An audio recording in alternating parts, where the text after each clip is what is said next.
Now, Wave 31 Storm Tracker Chief Meteorologist Jeff Castle with 31 Triple Doppler.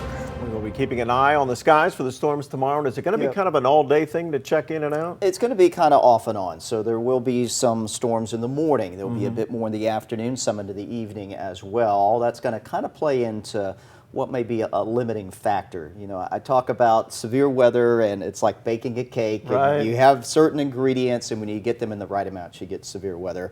Well, we're going to have a lot of the ingredients, but some of them may be a little bit out of phase with each other. So hopefully that continues to be the case. Here's how it stands right now. This is the latest severe weather outlook for tomorrow from the Storm Prediction Center, and they just have us a level 1 on that scale of 1 to 5.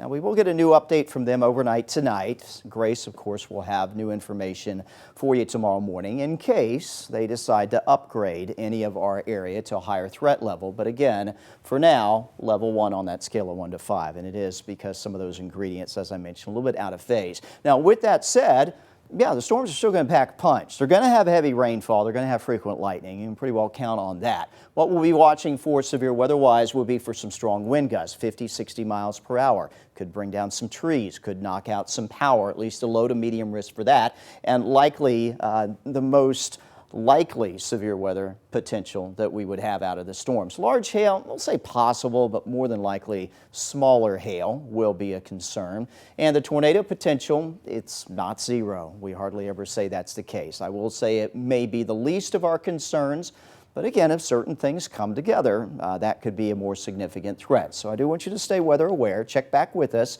Again, Grace will have new information in the morning. Just make sure you have multiple ways to get those weather alerts. The Wave 31 Storm Tracker weather app is just one way you can get those. Know where to take shelter in case you get a stronger storm moving through.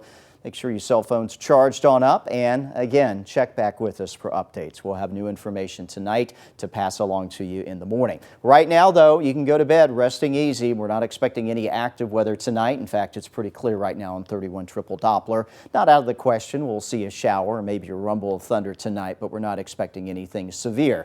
All right, here we go into tomorrow morning, and as I mentioned, there'll be some early day activity. Chances that any of this goes severe, pretty low. But we will likely have some pockets of heavier downpours through lunchtime. We hit the afternoon hours. That's when we get the daytime heating coming into play, and that's when the storms could get a little bit stronger. Some of those kind of scattered around at 4 o'clock in the afternoon. Additional storms developing late afternoon and into the evening hours, and then the threat should gradually subside as the evening wears on. Pockets of heavy rain holding on around 8 o'clock in the evening, especially over parts of Sand Mountain, and then we'll likely see a little bit of a lull during some of the late evening hours. Some additional showers and thunder showers, though, a possibility overnight Wednesday into Thursday. At this point, though, not expecting a severe weather threat, and we're not expecting even as much rain across the area compared to what we will have tomorrow. Here is a breakdown of that day planner, and again, showers and thunderstorms will be possible at many points throughout the day. That also may limit the potential for anything to get too strong, just because we won't have any big gaps in the wet weather across the area. Again, some morning showers and thunderstorms, more of those into the afternoon. Temperatures will climb through the 70s in the morning, and because of the cloud cover and more scattered wet weather throughout the day tomorrow, we're not going to be quite as hot as we've seen here in recent days, mostly keeping temperatures back into the upper 70s and low 80s for your highs. Again, tomorrow will be the most active day the rest of the week. Shower and thunderstorm activity, a little bit less in coverage on Thursday, and we will dry out even a bit more as we close out the week and head into the weekend. Temperatures, not bad, finally getting back lower into the 80s for a few days, maybe back into the mid 80s next week, and we will return to some cooler mornings, especially this weekend, both Saturday and Sunday morning, starting off around that 60-degree mark. Sure looks nice. Yeah, it looks decent for the Thanks, weekend. Jeff.